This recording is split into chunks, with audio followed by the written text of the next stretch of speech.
3 جگہ جھوٹ بولنا جائز ہے۔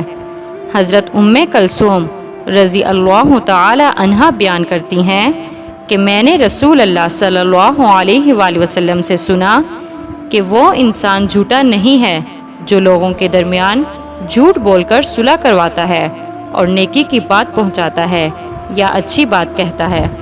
آپ نے کہا، جھوٹ بولنے میں جیسا کہ عام طور پر لوگ بولتے ہیں اجازت نہیں ہے، البتہ 3 چیزوں میں اجازت ہے: لڑائی اور لوگوں کے درمیان صلح کروانے، اور آدمی کا اپنی بیوی سے باتیں کرنا، اور عورت کا اپنے خاوند سے گفتگو کرنے میں جھوٹ بولنا۔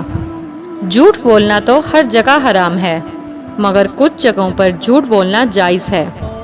آپ صلی اللہ علیہ وآلہ وسلم اور حضرت ابوبکر رضی اللہ عنہ مکہ معظمہ سے مدینہ منورہ کی طرف ہجرت فرما رہے تھے، تو راستے میں کسی نے پوچھا جو حضرت ابوبکر رضی اللہ عنہ کو جانتا تھا اور آپ صلی اللہ علیہ وآلہ وسلم کو نہیں جانتا تھا، یہ تمہارے ساتھ کون ہے؟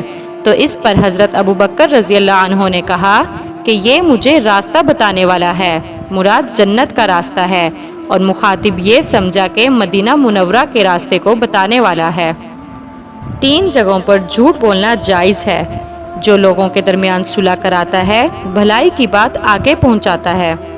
جب 2 مسلمانوں میں لڑائی ہو جائے تو اب تیسرا آدمی ان دونوں کے باہم بغض و عناء کو دور کرنے اور ان میں صلح کروانے کے لیے ایک دوسرے کی طرف اچھی باتیں پہنچائے تاکہ وہ دونوں صلح اور دوستی پر آمادہ ہو جائے۔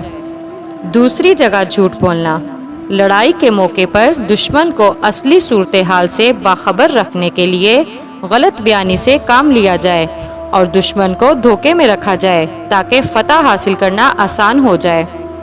تیسری جگہ جھوٹ بولنا: مرد کی اپنی بیوی سے بات کرنا۔ جب گھریلو زندگی کو صحیح طرح کرنے کے لیے خاوند کو بیوی سے یا بیوی کو خاوند سے کچھ غلط بیانی کی ضرورت پڑے کہ اس کے بغیر زندگی تلخ ہونے کا خطرہ ہو، تو اب اس موقع پر بھی شریعت نے اجازت دی ہے۔ جزاک اللہ۔